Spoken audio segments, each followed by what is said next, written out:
नमस्कार एभ्रिवान, म अम्बिका राय माझी सधैँ आज पनि म हजुरहरूमाझ एउटा बिक्रीमा रहेको घडेरीको भिडियो लिएर उपस्थित भइसकेको छु। आज हजुरहरूलाई देखाउन लागि घडेरी चाहिँ सुन्दर रहेछ। नगरपालिका वडा नम्बर 12 खोर्सानी मोरङ देवीथान चोकबाट मात्र 150 मिटरको दूरीमा रहेको घडेरी चाहिँ देखाउन लागिरहेको छु।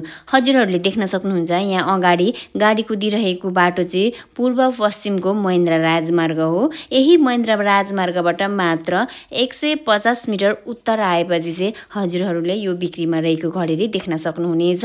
बिक्रीमा रहेको घडेरी अगाडिको बाटो चाहिँ हजुरहरूले 20 फुटको पाउन सक्नुहुनेछ। अहिले हजुरहरूलाई मैले देखाइरहेको घडेरी चाहिँ यो कर्नरको घडेरी रहेको छ। यसको चाहिँ दुवैतर्फ 20 फुटको बाटो रहेको छ। हजुरहरूले देख्न सक्नुहुन्छ बिक्रीको घडेरी चाहिँ यही पूर्व मोहडा भएको घडेरी रहेको छ। यही घर छेउको घडेरी हजुरहरूले यहाँ देख्न सक्नुहुन्छ।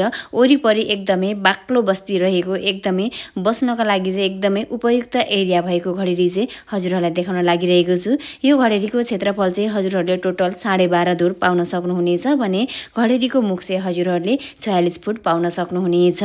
हजुरहरूले यो घडेरी चाहिँ मात्र प्रति धुर 2,60,000 मा नै पाउन सक्नुहुनेछ। हजुरहरूलाई यो घडेरी कस्तो लाग्यो? यदि मन परेमा र यो घडेरीको बारेमा अझ धेरै विस्तृत जानकारी लिन चाहनुहुन्छ भने 9827 00 55 73 9827 00 55 73 मा सम्पर्क गरेर यो घडेरीको बारेमा अझ धेरै विस्तृत जानकारी लिन सक्नुहुनेछ। आजको घडेरीको भिडियो हजुरहरूलाई कस्तो लाग्यो? यदि मन परेमा लाइक, कमेन्ट अनि सेयर गर्न पनि नभुल्नुहोला भन्दै आगामी दिनहरूमा पनि यस्तै घडेरीहरूको भिडियो हेर्न चाहनुहुन्छ भने मेरो च्यानललाई सब्स्क्राइब गर्न पनि नभुल्नुहोला भन्दै हजुरहरूमा बिदा हुन चाहन्छु। हस् त बाई बाई।